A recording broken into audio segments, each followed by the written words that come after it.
much. I know we are running short in time, so I'll go very quick. Yeah, I think most of the people know me from as a CEO, founder of MobileLIVE, but not many people know that I have now two more startup companies, and I also acquired a software house in Pakistan. I think that is why it makes it even more relevant based on my experiences over past 10, 15 years. I've been running my companies. So let me go and a bit deeper into Canadian ICT landscape. Mr. Abdul Hamid Saab has already touched on it, but I just want to repeat very few things so that we can somehow map those statistics to where the opportunities are. So size of Canadian ICT industry is about 230 billion in revenue. And there are, at high level, there are four sectors. Software and computer systems is the largest one. Second largest is communication systems, then ICT wholesaling, and then ICT manufacturing. And as he mentioned that there are 44,000 ICT companies in Canada. But the most important thing to note here is that 91% of them are from software and computer systems subsector, which is a key point. And then after 91%, then only 3% are from communication systems.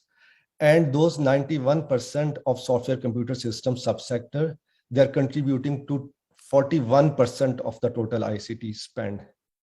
So this is one area where there could be a lot of collaboration or focus between Pakistan and Canada. And then the other sector, 3%, which is the communication system subsector, that is making about 30% of the total spend.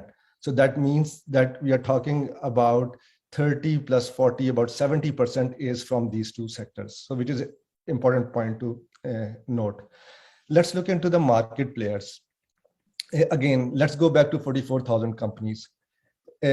From the size perspective, 85% of the companies are only 1 to 9 employees. And only 1.6% of the companies are more than 100 employees. So from here, what is the message? That there is a big SMB market that can be tapped and cost effective, because their main problem is cost effectiveness. And if their main problem is cost effectiveness, then they become very, I would say, favorable for whole offshoring, outsourcing piece, where again, Pakistani companies can play a lot of role. Less bureaucracy, less red tapes. 85% of the companies are, actually 90% are, if I look at it, between less than 50 employees. So there is a huge opportunity there. So let's look into now what kind of those opportunities are. At high level, if I have to divide those opportunities, especially from the consulting perspective or the services perspective where I play role in, is that either it is improving customer digital experience or modernizing technology infrastructure or automation. These are the three focus areas which I have seen over and over again. Now, in these areas, if I go one level down, the first area is experience design, but companies in Canada tend to keep the experience design part within themselves because it has a lot of cultural aspect, understanding the user, local market. But when it comes to the designing a software development of that experience, that's where they want to offshore to Asia, India, Pakistan, East Europe. So that is an area that should be very much looked into. And in that area, the whole software development piece, technology stack, front-end development, back-end development comes in. So I'm sorry, I'm going a bit lower detail because a lot of good ideas have been shared and that they are all valid, but I thought let's now give a different dimension to the information that we are sharing. And then obviously cloud enablement, AI, AR, VR, blockchain, IoT, cloud, robotics. These are the areas where it is almost impossible these days to find talent in Canada. And most of the companies are looking outside Canada. And that is where, again, Pakistan can play a big, big role. There is so much demand but there is no supply. And then I know that there are so many good companies currently in Pakistan that are focusing in these areas. So I think these are the areas that should be of great interest. Now let's talk about some good things and some challenges. If I talk about good things, I have tried many different geographical locations from offshoring, outsourcing perspective. But I have definitely found one of the best talent in Pakistan, no doubt about it. And I have shared this with few people before. One gentleman mentioned about MWC. So I obviously go MWC every year. Before COVID, when I went to MWC, there is a new section that they have. It's called 4 years from now, means 4 years in future. And startups from all over the world attend that section. They have booths there. And I think at that time, 10 to 12 companies were from Pakistan. And I spent 2 days there. And I can tell that no company had better technology and the presentation than Pakistani companies around the world. So from that perspective, we have the talent. Younger generation is so passionate. They want to do something. So this is really, really good. But there are some challenges also. And those challenges I would want to highlight, and I hope everybody takes them constructively.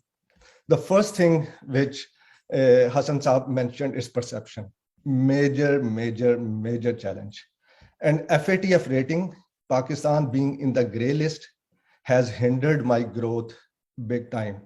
I deal with financial sector a lot, and they just do not want to work with Pakistan because of FATF rating. And when I acquired a company, I could have grown, literally gone through an exponential growth, but that hindered. So I hope that at the political level, at the government level, this thing, they are taking it really seriously.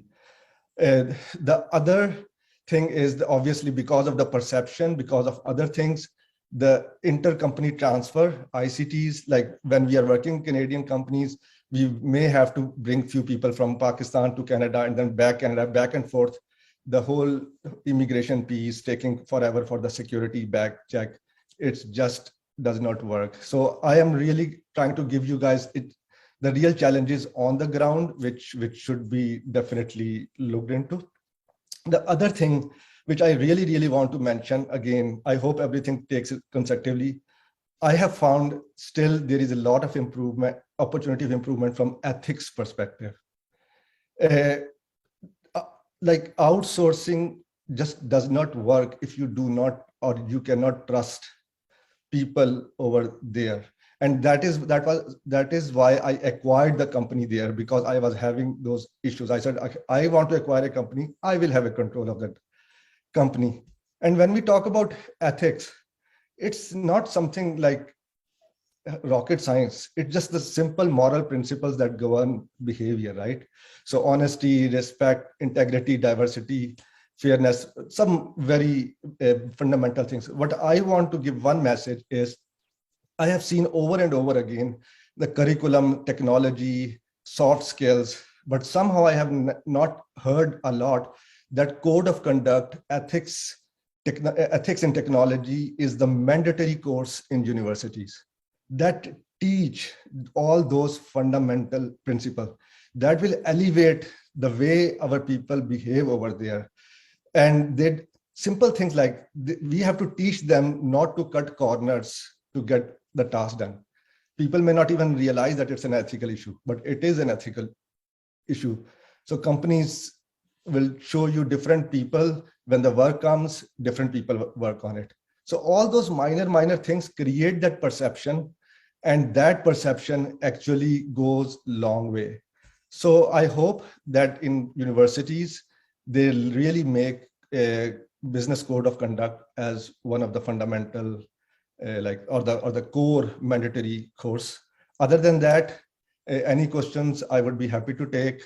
And I'm sorry for hitting a bit of pain points, but those things are, in my view, are really hurting us or hindering our expansion here. Thank you.